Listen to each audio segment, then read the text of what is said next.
नमस्ते बच्चे, आप सबका इस वर्ग में स्वागत है। हम पिछले वर्ग में देख रहे थे नेताजी का चश्मे के आधा हिस्सा कहानी हम देख चुके हैं।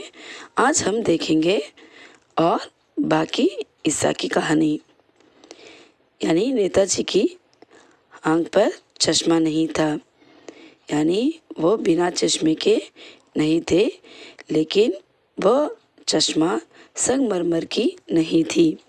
आपको मालूम है वहाँ चश्मा लगाया हुआ था, लेकिन वो चश्मा रियल चश्मा नहीं थी, वो पत्थर की नहीं थी, यानी हम आम आदमी पहने वाली, यानी एक साधारण व्यक्ति पहने वाली एक चश्मा उस मूर्ति पर लगाए हुआ था। ये देखकर हवलदार साहब को ये बात समझ में नहीं आ रही थी। वे कस्बे से गुजरे और चौराहे पर पान खाने रुके। तभी उन्होंने इस लक्षित किया कि यानी इस एंडिंग पर पहुंचे कि चेहरे पर एक कुदक भरी मुस्कान फैल गई, यानी हैरान वाली बात यहाँ फैल गई थी। वाह भाई, क्या आइडिया है, आइडिया तो बहुत अच्छी है। पत्थर तो मूर्ति की है, लेकिन चश्मा रियल। जीप कस्बे छोड़कर भी आगे बढ़ गई थी, लेकिन हवलदार साहब इस मूर्ति के बारे में सोचते रह गए।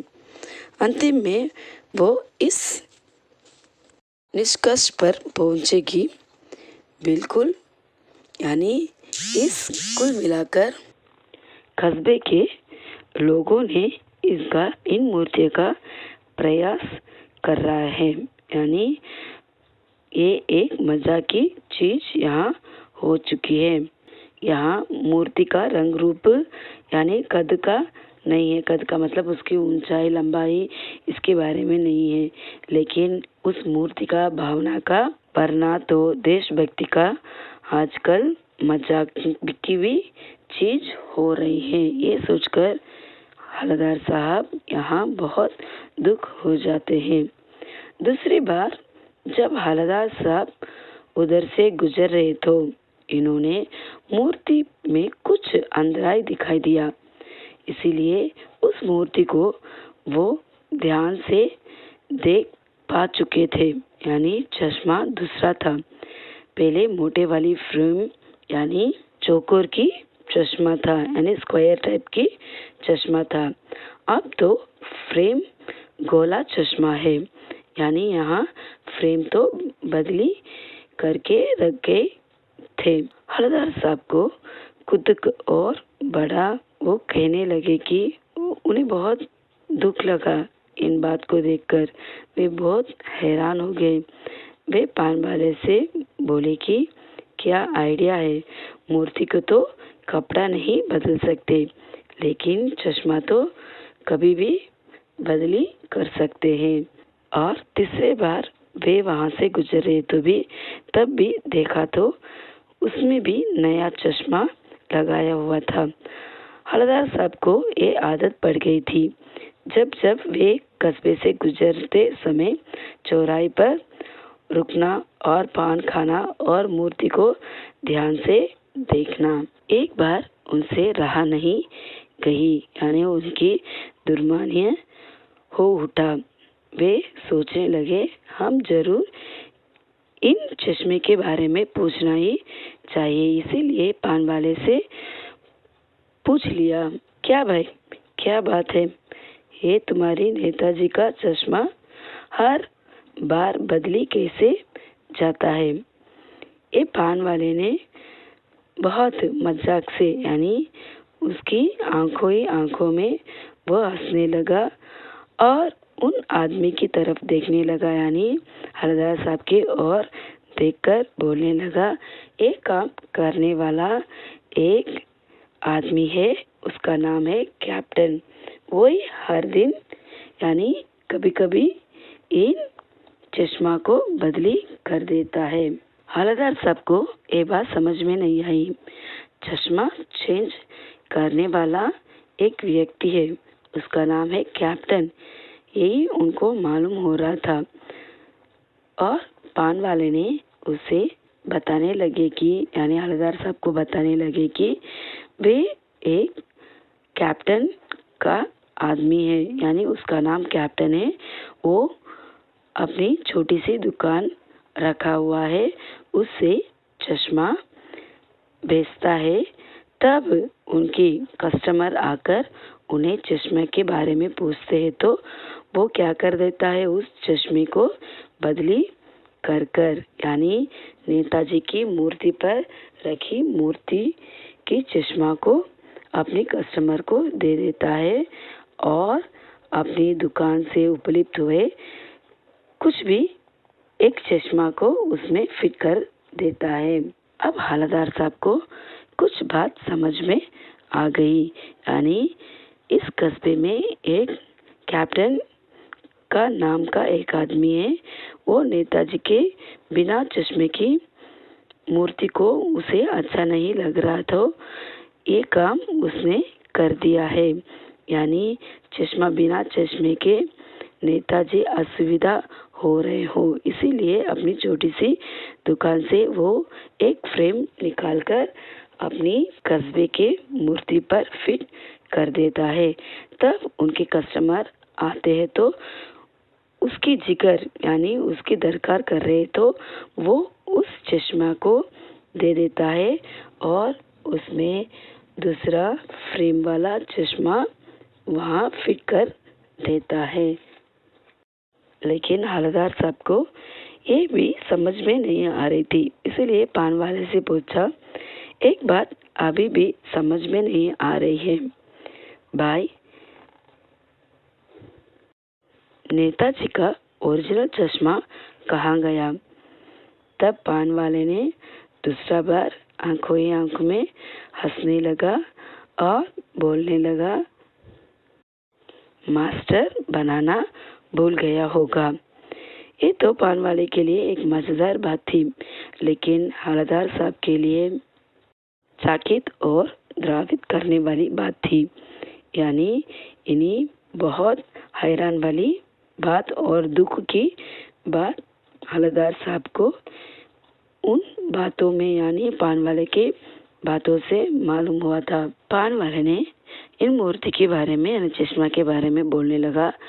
मूर्ति के नीचे लिखा हुआ नाम तो मास्टर मोतीलाल की है, बाकी कस्बे का अध्यापक था। वो तो एक ही महीने में बेचारा मूर्ति बनाकर पटक देने का वादा यहाँ कर रहा था, इसीलिए वो जल्दी में रहा होगा, इसीलिए वो जल्दी बनाकर दे दिया होगा। फिर ये भी बात हो सकती है वो बनाया होगा, लेकिन पारदर्शी चश्मा कैसे बनाया जाए यानी कांच वाली यानी फ्रेम वाली चश्मा कैसे बनाया जाने की तय वो नहीं कर पाया होगा, कोशिश किया होगा, उसमें वो असफल रहा होगा। ये बताते बताते कुछ भी बाहर की चक्कर में चश्मा टूट गया होगा, ये भी हो सकता है। यानी वो लेते आते समय यानी लेकर उठाकर इधर से उधर रखते समय चश्मा टूट भी हो चुका होगा, नहीं तो चश्मा अलग से बनाकर फिट किए होंगे और वो निकल गया होगा, ये भी कारण हो सकती है। हवलदार साहब को ये सब कुछ बातें विचित्र और कुतूहल भरी लगा, यानी उन्हें बहुत हैरान वाली बात ये सब लगा था। इसीलिए वो सोचने लगे कि चश्मा वाला की देशभक्ति की यानी उन्हें प्रणाम करते हुए उनकी देशभक्ति को प्रणाम करते हुए वे जीप की तरफ चल रहे थे और पीछे मुड़कर पान वाले से पूछा कि क्या कैप्टन चश्मा नेताजी का साथी है या आजादी हिंदी फौज में वो हिस्सा लेने वाले सिपाही है यानी भूतपूर्व सिपाही है, इसका मतलब है वहाँ भाग लेने की सिपाही है क्या? पान वाले ने एक नया पान खा रहा था, वो पान वाला उस पान को थूक कर और हवलदार साहब के और ध्यान से देखने लगा। नहीं साहब, वो तो एक लंगड़ा आदमी है, लंगड़ा क्या जाएगा फौजी में, पागल है पागल, वो देखो वो आ रहा है, आप उसे ही इस बार कर लो। यानी उसकी भी एक फ़ोटो विटो वहाँ छिपा दो। इसका मतलब है यहाँ पान वाले ने उस कैप्टन की मजाक उड़ा रहा था, यानी उसका फ़ोटो कहीं तो चिपका कर उसे आदर करने के लिए कह रहा था। हवलदार साहब को पान वाले की ये बात यानी एक देशभक्त का इस तरह मजाक उड़ाए जाना अच्छा नहीं लग रहा था। मुड़कर देखा तो बहुत बेचैन हो गए, आश्चर्य में पड़ गए।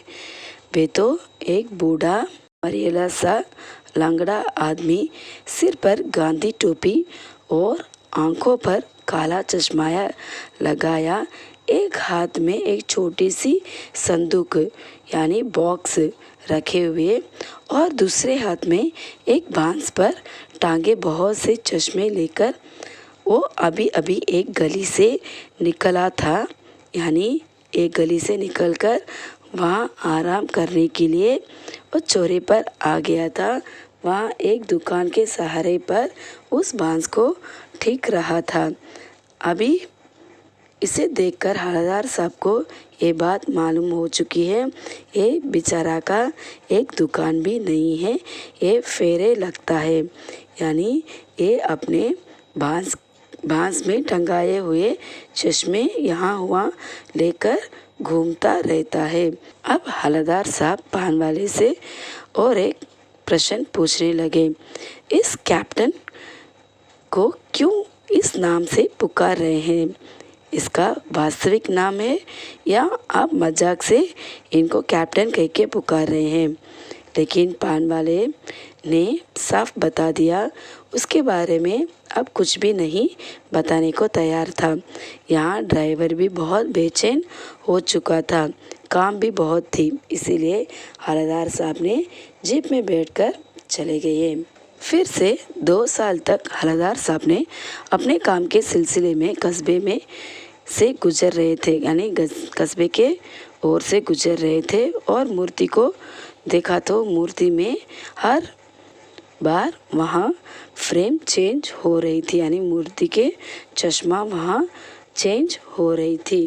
कभी कभी चोकर वाली चश्मा यानी स्क्वायर टाइप की चश्मा, कभी लाल कभी काला कभी धूप का, और बड़ी बड़ी कांच वाली चश्मा, गोला चश्मा, ये सब तरह तरह की चश्मा वहाँ बदल रख रहे थे। ये बहुत हैरान की बात हो गई थी। फिर हवलदार साहब एक बार मूर्ति के चेहरे पर देखे तो कस्बे से गुजर रहे थे और मूर्ति की चेहरे पर देखे तो वहाँ चश्मा नहीं था। उन दिनों में यानी उस दिनों में पान दुकान भी बंद थी, चौराहे के यानी बहुत सारे दुकान भी बंद थी।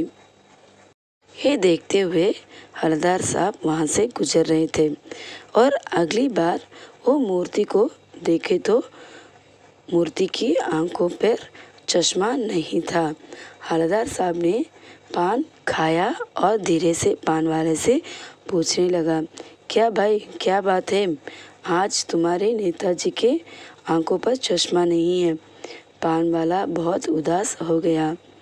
उसने पीछे मुड़कर अपने मुंह में हुए घुसाड़े हुए पान को नीचे थूककर और सिर झुकाकर अपनी धोती के सहारे अपने आंख पोंछने लगा और बोलने लगा, सर कैप्टन मर चुका है, यानी कैप्टन का मृत्यु हो गई है। और हवलदार साहब ने आगे से उस पान वाले से कुछ भी पूछ नहीं पाए क्योंकि वो रो रहा था, इसीलिए कुछ पल वे चुपचाप खड़े रहे।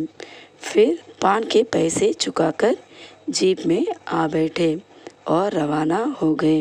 हवलदार साहब ये सोचते बहुत हैरान हो गए थे, यानी अपनी देशभक्ति का कदर रखने वाले एक आदमी का यानी यहाँ हंसी मजाक हो रही थी, बल्कि ये दुख की बात है वे भी मर चुका है। 15 दिन के बाद उस कस्बे से गुजरे। अब कस्बे से घुसने से पहले ही वह अपने ड्राइवर से कह रहे थे कि कस्बे में जीप को नहीं रुकाना चाहिए, यानी हम दूसरे ओर जाकर पान खा लेंगे। और इस बार वे सोचने लगे कि हम इस मूर्ति के तरफ नहीं देखना चाहिए। ये हवलदार साहब अपने मन में निश्चित कर लेते हैं कि मूर्ति की तरफ नहीं देखेंगे, सीधे निकल जाएंगे। ड्राइवर से भी कह दिया कि चौराहे पर रुकना नहीं, आज बहुत काम है, इसीलिए पान आगे ही खा लेंगे। लेकिन आदत में मजबूर होने लगे, यानी उनकी आदत थी कि आंखें चौराहे पर आते ही मूर्ति की तरफ उठ गई। हवलदार साहब ने कुछ ऐसा देखा कि और चिल्लाने लगे, रोको रोको। ऐसे बोलने पर जीप बहुत स्पीड में जा रही थी। तब ड्राइवर ने एक ब्रेक मारकर रास्ते पे चलते लोगों देखने लगे, क्या ये जीप इस तरह से जा रही है। जब हवलदार साहब ने जीप में से कूदकर बहुत तेज से वो मूर्ति की तरफ दौड़ रहे हैं। ये जीप वाला देखकर, यानी उसका ड्राइवर देखकर उन्हें बहुत बेचैन हो गया, क्यों हमारे साहब इस तरह से दौड़ रहे हैं। और वहाँ जाकर, यानी मूर्ति के पास जाकर, और हवलदार साहब यहाँ चकित हो गए, यानी वो अटेंशन में खड़े हो गए। मूर्ति की आंखों पर, यानी छोटे बच्चे पहने वाले चश्मा वहाँ लगाए हुआ था। जैसे छोटे बच्चे बना लेते हैं, इसी तरह उस मूर्ति को ये छोटे बच्चे का चश्मा उधर लगाई गई थी। इसे देखकर हवलदार साहब की आंखों में यानी आंसू निकल पड़ी। यही है इस कहानी का हिस्सा। यानी हम कभी भी अपनी देशभक्ति के कारण हमें कोई भी बुराई दिखाई दिया तो हम उसका सामना करना चाहिए। कभी भी हम देशभक्तियों का, यानी देशभक्तों का मजाक उड़ाना नहीं चाहिए। हवलदार साहब को देशभक्ति, यहाँ उनकी देशभक्त हमें दिखाई दे रही थी, लेकिन वे अपने देशभक्त को यहाँ प्रकट कर नहीं सके। लेकिन कस्बे के छोटे बच्चे कोई भी इस देशभक्ति का, यानी नेताजी के मूर्ति पर चश्मा लगाए दिया है। यानी कैप्टन मरने पर भी, कैप्टन एक सिपाही नहीं था, वो एक लंगड़ा था। वो अपने नेताजी को बिगर चश्मा में देखना उसे असुविधा लग रही थी, इसीलिए उसने क्या किया, अपनी नेताजी को एक चश्मा पहना दिया था।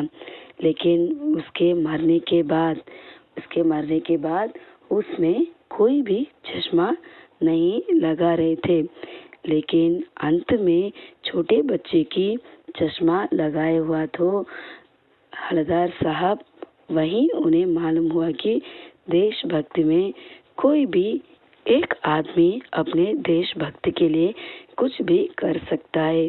वो छोटे बच्चे हो या बड़े हो, कोई भी अपने देशभक्ति के लिए कुछ भी करने के लिए तैयार है। इस कहानी हमें इस दोहराई पर ले जा रही है कि चश्मा यानी मूर्ति कुछ भी पत्थर की हो या कुछ भी हो, उसमें नेताजी का, यानी उनकी देशभक्त का यहाँ एक झलक हमें प्रकट हो रही है।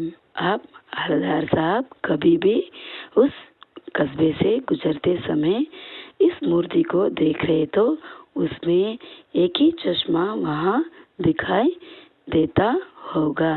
यही कहानी है।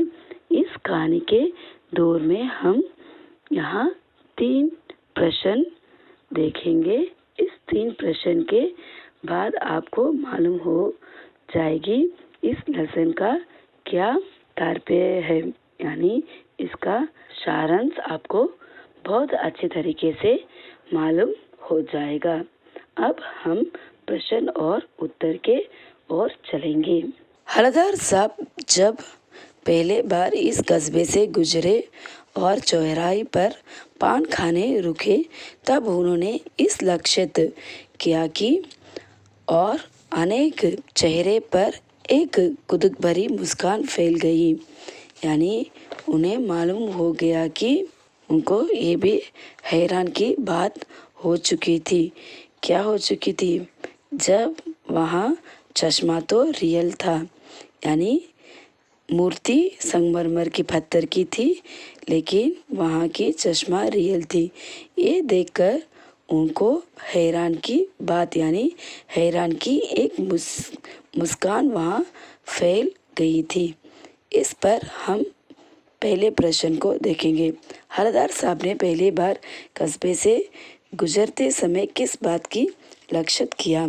इसका उत्तर है, हलदार साहब जब पहली बार इस कस्बे से गुजरे तो उन्होंने पाया कि मूर्ति तो संगमरमर की है, पर उनकी आंखों पर संगमरमर का चश्मा ना होकर एक अन्य यानी एक सामान्य सचमुच रियल चश्मे का जोड़ा काला फ्रेम पहना दिया गया था। उनके मन में ये बात हो रही थी कि संगमरमर की पत्थर की मूर्ति पर एक रियल चश्मा यहाँ पहना चुके थे। दूसरा प्रश्न है, उनके चेहरे पर एक कुतूहल भरी मुस्कान फैल गई। इसका आंसर है, संगमरमर की मूर्ति पर एक सामान्य तथा सचमुच के चश्मा का जोड़ा काला फ्रेम देखकर उनके चेहरे पर एक कुतूहल भरी मुस्कान फैल गई थी, यानी हैरानवी बातें यहाँ फैल चुकी थी। तीसरा प्रश्न है, जब जीप कस्बे छोड़कर आगे बढ़ गया तो भी वो मूर्ति के बारे में सोचते समय वे किस निष्कर्ष पर पहुँचे? इसका उत्तर है, जब हलदार साहब की जीप कस्बे छोड़कर आगे बढ़ गई तभी वे मूर्ति के बारे में सोचते रहे और अंत में वे इस निष्कर्ष पर पहुँचे कि कुल मिलाकर कस्बे के नागरिकों का ये प्रयास यानी अरण्य कहा जाना चाहिए। यानी उन्हें एक धन्यवाद यानी एक बात उन्हें बहुत आदर से कहना चाहिए कि क्योंकि महत्व मूर्ति के रंग रूप का नहीं वरना उसमें निहित भावना का है। उसकी रंग रूप या ऊंचा चौड़ाई के बारे में यहाँ एक जिक्र नहीं हो रही है, लेकिन उस मूर्ति की भावना की तरफ हमें देखना चाहिए। यहाँ चौथा प्रश्न है, हलदार साहब के अनुसार मूर्ति की रूप रंग का कद के महत्व के बजाय किसी चीज का महत्व होती है। यानी यहाँ मूर्ति की रंग रूप और उसकी ऊंचाई चौड़ाई के महत्व के बजाय किसकी महत्व यहाँ हलदार साहब ने किया है? इसका उत्तर है, हलदार साहब के अनुसार महत्व मूर्ति की रंग रूप यानी उस मूर्ति का रंग रूप और ऊंचाई कद का नहीं होता है, यानी उसकी ऊंचाई के बारे में भी यहाँ कदर नहीं हो रही है। महत्व उस भावना का होती है, वरना तो देशभक्त अभी भी आजकल मजा की चीज होते जा रहे हैं।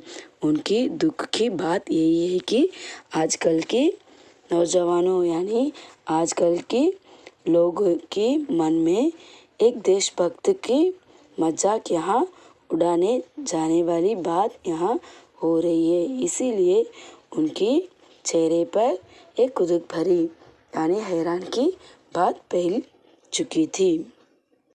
इसीलिए हलदार साहब बहुत दुख हो जाते हैं और उनकी कहना है कि कभी भी देशभक्त का अपमान नहीं करना चाहिए, उन्हें हम ऊंचे स्थान पर रखनी चाहिए। उनकी अपमान करते समय अपने लोगों यानी अपनी देश का भी यहाँ अपमान हो रही है।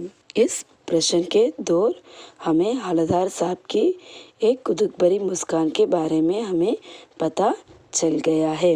अब हम तीसरा यानी इस लेसन का तीसरा प्रश्न को हम देखेंगे। क्या भाई, क्या बात है? ये तुम्हारे नेताजी का चश्मा हर बार बदल कैसे जाता है? इस प्रश्न ने किसने किसे कहा है? आपको मालूम है, यहाँ बात करने वाले कभी भी हवलदार साहब रह रहे थे और यहाँ श्रोता के हिस्सा में हमें पान वाले के ओर पर हमें दिखाई दे रहा है। यहाँ पहला प्रश्न है कि वक्ता और श्रोता कौन है? मैं अभी बोली थी आपको, यहाँ बोलने वाला वक्ता के तौर पर हवलदार साहब है और श्रोता कस्बे का पान वाला है। दूसरा प्रश्न को हम देखेंगे। दूसरा प्रश्न है, कस्बे से गुजरते समय हवलदार साहब को कौन सी आदत पड़ गई थी? कभी भी हवलदार साहब कस्बे से अपनी जीप से गुजर रहे तो उनकी क्या आदत वहाँ पड़ गई थी? इसका उत्तर है, कस्बे से गुजरते समय हवलदार साहब को चौराहे पर रुकना, यानी कभी भी वो चौराहे पर रुकते हैं और पान खा लेते हैं और वहाँ लगाई सुभाष चंद्र बोस की मूर्ति को ध्यान से देखने की आदत उन्हें पड़ चुकी थी। यानी वे कब कब उस कस्बे में आते हैं तो उनकी आदत यही थी, चौराहे पर रुकने का और वहाँ पान खाने का और वहाँ की मूर्ति ओर से देखकर उसमें क्या चश्मा लगाया हुआ है इसकी वे जांच करने लगते हैं। तीसरा प्रश्न है, श्रोता की क्या विशेषता थी? उसने वक्ता के प्रश्न का क्या उत्तर दिया? इसका उत्तर है, श्रोता कस्बा का पान वाला है, यानी यहाँ बोलने वाला पान वाला है। वह एक काला, मोटा और खुशी मजाज आदमी था। यानी उसके बारे में कहा गया है, ये एक काला वाला और मोटा था और खुशी मजाज के मतलब ये बहुत अच्छे स्वभाव का आदमी था। हवलदार साहब का प्रश्न सुनकर वह आंखों ही आंखों में हंसने लगा। जब हवलदार साहब उससे कोई प्रश्न पूछने पर भी वह अपने आंखों ही आंखों पर हंसने लगा। उसने उनका प्रश्न का उत्तर दिया, कैप्टन चश्मा वाला करता है। उस प्रश्न का उत्तर है, इस फ्रेम को बदली करने वाला यहाँ की एक कैप्टन चश्मा वाला यहाँ कभी कभी इस चश्मे को बदली कर देता है। यही हवलदार साहब का जवाब पान वाले ने दिया है। श्रोता की क्या विशेषताएं थी, इनके बारे में हम देख चुके थे। चौथा प्रश्न है, कैप्टन चश्मा वाला नेताजी की मूर्ति का चश्मा हर बार क्यों बदल देता था? यानी यहाँ कैप्टन क्यों उनकी चश्मा को बदल देता है?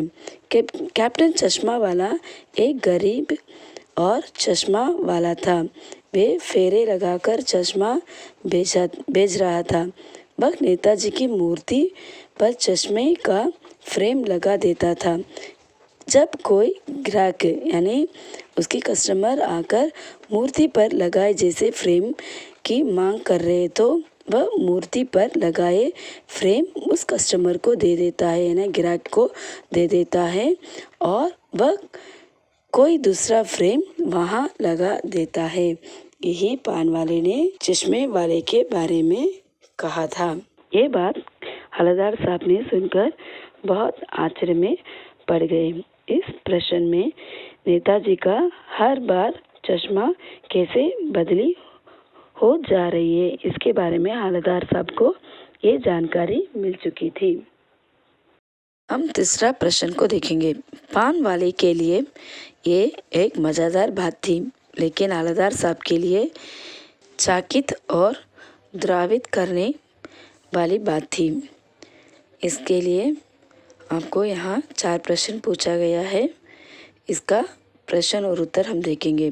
कौन सी बात पान वाले के लिए मज़ेदार मगर हवलदार साहब के लिए चकित और द्रवित करने वाली बात थी? यहाँ हवलदार साहब ने पान वाले से पूछा। इसका उत्तर है, पान वाले से पूछे थे, नेताजी का ओरिजिनल चश्मा कहाँ गया? उसका ये प्रश्न सुनकर वह आंखों ही आंखों में हंसा और मुस्कुराते हुए बोला, मास्टर बनाना भूल गया होगा। ये बात पान वाले के लिए मज़ेदार पर हवलदार साहब के लिए चकित और द्रवित करने वाली बात थी। अब हम दूसरा प्रश्न को यहाँ देखेंगे। मूर्ति बनाने वाला कौन था? यहाँ मूर्ति बनाने वाले का नाम आपको बताना है। इसका उत्तर है, मूर्ति बनाने वाला स्थानीय स्कूल का एकलौता ड्राइंग मास्टर मोतीलाल था। यानी मास्टर जी का नाम मोतीलाल था, वही यहाँ की मूर्ति बनाने का काम ले लिए थे। मूर्तिकार क्या तय नहीं कर पाया होगा, ये वह अपनी कोशिश में असफल रहा होगा। ये तीसरा प्रश्न है, इसका उत्तर है, मूर्तिकार मूर्ति बनाने के बाद ये तय नहीं कर पाया होगा कि पत्थर से पारदर्शी चश्मा कैसे बनाया जाए। यानी चश्मा, कांच के चश्मा कैसे बनाया जाए, इसका वो तय नहीं कर पाया होगा। फिर उसने परदेशी, यानी यहाँ पारदर्शी का मतलब है ट्रांसपेरेंट का चश्मा बनाने की कोशिश की होगी, मगर उसमें वो असफल रहा होगा। वो बनाया भी होगा, वो टूट भी जा चुका होगा, कुछ ना कुछ तो हो गया होगा। यही यहाँ इस प्रश्न में यहाँ बताने की कोशिश कर रहे हैं। यानी ये मूर्ति में बनाए वाला चश्मा वहाँ बनाने के तय नहीं कर पाए होंगे और कैसे बनाने का ये उन्हें जानकारी नहीं मिलता होगा, इसीलिए वो असफल रहा होगा। यही है इस प्रश्न का उत्तर। चौथा प्रश्न है, हवलदार साहब ने पान वाले से कैप्टन चश्मा वाले का संबंध में क्या पूछा। यानी कैप्टन चश्मा वाले के बारे में क्या पूछा था। हवलदार साहब ने पान वाले से पूछा कि क्या कैप्टन चश्मा वाला नेताजी का साथी है या आज़ादी हिंदी फौजी का भूतपूर्व सिपाही है। इसका मतलब है वो कैप्टन चश्मा वाला नेताजी का साथी होगा, नहीं तो वो अपनी सिपाही यानी आज़ादी हिंदू फौजी में भर्ती हुआ एक व्यक्ति है क्या। यही है आपका यहाँ 4 प्रश्न है, इसका उत्तर भी हम देख चुके हैं। धन्यवाद बच्चे, फिर अगले वर्ग में हम मिलेंगे।